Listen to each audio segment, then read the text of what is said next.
രാജാസാബ്. ഈ ഒരു ഫിലിം ഇപ്പോൾ OTT റിലീസ് നടത്തി കഴിഞ്ഞിട്ടുണ്ട്. അപ്പോൾ ഞാൻ ഈ ഒരു ഫിലിം കുത്തിയിരുന്നാടി കണ്ട്. ഏകദേശം ഞാൻ ഈ ഒരു ഫിലിം കണ്ട് തീർക്കാൻ 2 ദിവസം എടുത്ത്. അത്രയും കിടിലൻ എൻ്റർടൈൻമെൻറ്റിംഗ് ആയിട്ടുള്ള ഒരു പടമായിരുന്നു.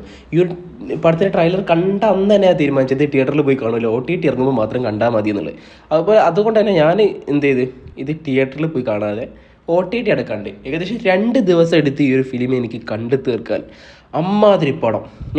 എനിക്ക് ഈ ഒരു ഫിലിം കണ്ട സമയത്ത് സ്റ്റോറിയും കാര്യങ്ങളൊക്കെ എന്തോ നമുക്ക് കുറച്ച് പേപ്പറും പെന്നൊക്കെ എടുക്കുക, എന്തെങ്കിലുമൊക്കെ കുത്തി വരച്ച് വെക്കുക, എന്തെങ്കിലുമൊക്കെ എഴുതി വെക്കുക.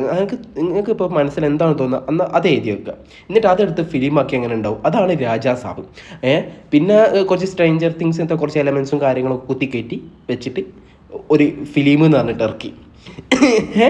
എനിക്ക് ഇതിൽ ഏറ്റവും പ്രധാനമായിട്ട് പറയാനുള്ളത്, ഇതിൽ 200 കോടി എങ്ങനെ പ്രഭാസ് ഈ ഒരു ഫിലിമിന് റെമ്യൂണറേഷൻ ആയിട്ട് വാങ്ങിക്കുമെന്നാണ് കേട്ടത്. ഏകദേശം ഒരു 150-200 കോടി രൂപ എടുത്ത് വാങ്ങിക്കണേ.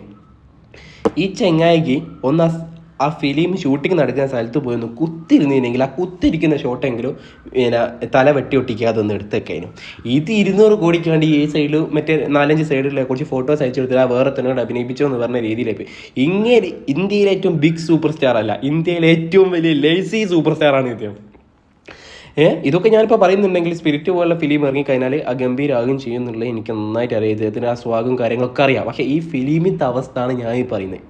ഏതായാലും ഈ ഒരു ഫിലിമിൻ്റെ അവസ്ഥ ഇപ്പം ഇങ്ങനെയാണ്. അപ്പോൾ ഈ ഫിലിം നിങ്ങൾ കണ്ടിട്ടുണ്ടെങ്കിൽ നിങ്ങൾ ഇതിൻ്റെ അഭിപ്രായങ്ങളും കാര്യങ്ങളൊക്കെ കമൻറ്റ് ബോക്സിൽ അറിയിക്കുക.